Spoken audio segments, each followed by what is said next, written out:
Robert De Niro, who appeared at the Tony Awards to introduce Bruce Springsteen's performance of a contemplative, piano-accompanied version of My Hometown, burst out with two bluntly profane blasts aimed at President Donald Trump.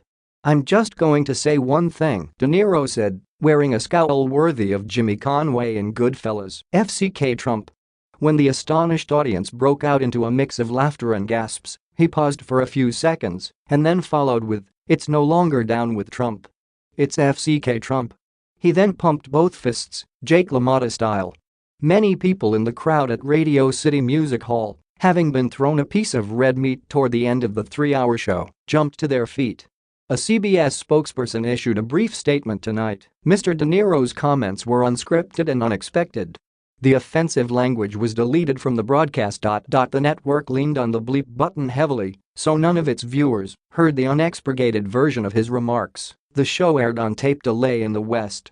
But the live feed of the broadcasts, being played in the press room, was uncensored, leading to several Tony winners being asked about the head-snapping moment during their backstage press conferences. "He's Robert De Niro," joked Angels in America playwright Tony Kushner. "Who's going to argue with him?" Later, he offered more serious thoughts, agreeing with De Niro and saying, "This person should not be anywhere near the seat of power." The shocker lobbed a verbal Molotov cocktail into an otherwise largely Trump and politics light show. De Niro now has Broadway bona fides as the co-director of the recent adaptation of his film A Bronx Tale, so it made sense that he would provide some star power as a let-in to Springsteen. But he was in some ways one of the least likely Tony speakers to break out his megaphone and deliver a profane political message.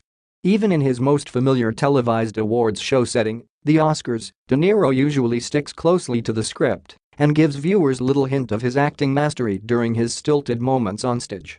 Springsteen's meditative performance unfolded with De Niro's words practically still echoing off the back wall of Radio City.